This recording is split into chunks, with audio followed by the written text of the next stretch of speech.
NBA trade begins. All you need to know. Who might be moving around? Which teams may be sellers? What action will the Lakers take? As the trade market develops, keep an eye out for these things. Welcome back everyone. In today's video, we'll be telling you all about the NBA trade. Don't forget to subscribe to our channel.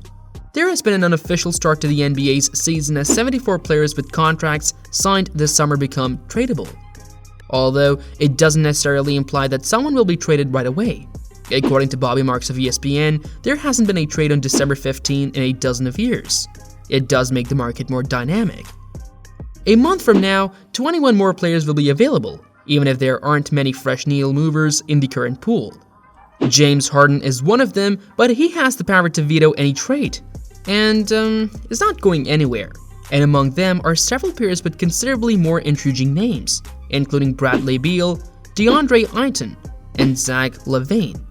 Up until February, a lot can occur. More injuries, poor shooting, winning and losing streaks, etc. However, the standings are now disorganized. In the Western Conference, the 11th-seeded Timberwolves are only 5.5 games behind the top-seeded Pelicans, while in the Eastern Conference, only 6 games separate the 3rd-seeded Cavaliers from the 11th-seeded Bulls.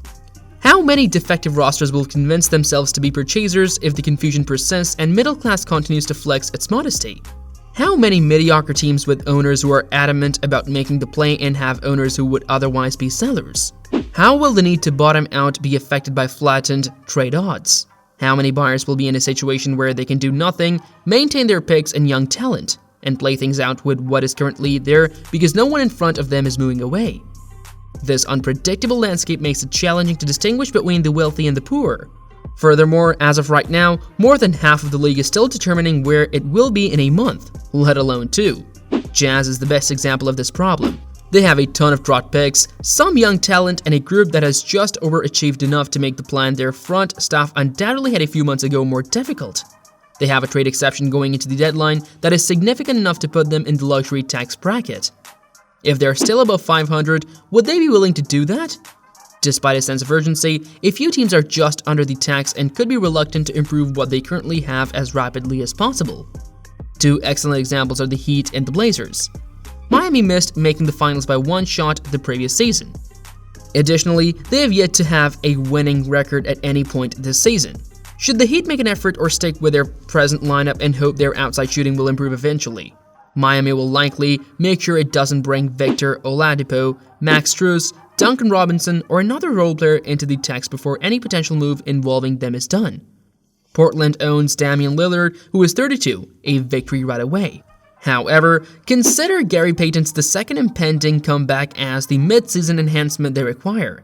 It will be difficult for owners to see any transactions that make enough of a difference to be worthwhile, with the Blazers only a hair under the tax. Given that some of the league's poorest teams are stocked with young talent that may help them swiftly turn things around, it can be difficult to predict who will intentionally go closer to the lottery.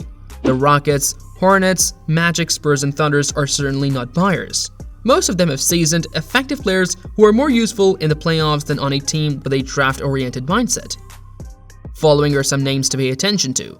The following players might be on the move: Bojan Bogdanovic, Alec Burks, Eric Gordon, Josh Richardson, Jacob Poeltl, Doug McDermott, PJ Washington, Kelly Oubre Jr., Gary Harris, Terrence Ross, and Mo Bamba. Some of the more common trade ideas involving Los Angeles' pricey backup point guard would reassign centers who play the same position Anthony Davis has finally adopted, such as Miles Turner and Nikola Vucevic.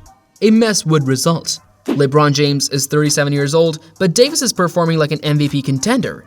If you believe it would be sinful to waste a season while these two are still top 10 players, there is a now or never mentality worth considering. The Lakers can attempt to thread the needle by safeguarding one of those picks while holding on to the other, attaching it to a lower contract and calling some of those above-mentioned obvious sellers. They're believed to be interested in Bogdanovic, still Patrick Beverley, Lonnie Walker IV, and some drawn compensation for Eric Gordon, whose salary for the upcoming season is not guaranteed, might be a superior offer. When Westbrook was playing for Houston, Gordon knew how to complement him. He also has postseason experience, a cannon, and the defensive nous to win big games. The Raptors are an odd squad in an odd situation. They have a top 10 defense and a league average offense. But there needs to be evidence. that either statistic adequately reflects the performance of their 13-15 season. They dominate the possession game, but Scottie Barnes hasn't made the All-Star leap that at least one predicted. Fred VanVleet is shooting 37% from the field. They can't hit shots or open the floor, and they foul a lot. It's great to be versatile. Basketball without positions is the way of the future, if not already. However, having so many interchangeable components complicates role definition, which is a drawback. NBA players who don't have well-defined jobs sometimes become frustrated when their team loses. Right now, the Raptors are experiencing both of those. There are many good reasons to be hopeful about recovery. Over the previous few months, injuries have devastated this team. When healthy, Precious Achiuwa and Otto Porter Jr. can assist. When Pascal Siakam is on the court, the club outscores opponents by 6.7 points per 100 possessions. Siakam is better than ever and is likely to make another All-NBA team. And OG Anunoby might be named the year's best defensive player. But if Masai Ujiri doesn't think this lineup can win a playoff series, much less make it there. There are several reasons for him to look into different trade possibilities, whether to get better or worse. What follows then? Do they relax? Get fit? Have faith that the shots will ultimately fall? And wish Barnes would advance even more quickly than he has? Or is it better to take one step back in the hopes of making two later on? Would a team include any first-round picks in a trade that makes them somewhat better or deeper if it owns all of its first-round picks but none of those of any other teams? There are several timelines included here. Siakam and FVV are 7 years older than Barnes. Will one generation be more important than the other? This summer, VanVleet can choose to end his contract, and Anunoby can do the same in the next offseason. Toronto has found itself in a precarious position because it must make long-term commitments in some fashion.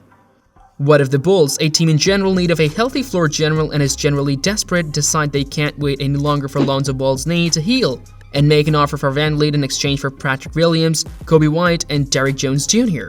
If Toronto's ups and down performance continues and Chicago's head crumbles, that's a nice one to think about. Beal, who previously averaged more than 30 points per game over back-to-back seasons, has only reached that number in 2 games, despite converting an incredible 59.2% of his 2-point attempts. Unfortunately, Tyler Hero would have to participate in that transaction, and because of the extension he agreed to in October, his deal is poisoned. Any deal involving the contract during the season is extremely challenging to complete. Beal would also make the ideal partner for Luka Doncic, as he has spent his entire career operating off the ball and is a playmaking bucket. But it is virtually impossible to put together a deal to send him to Dallas.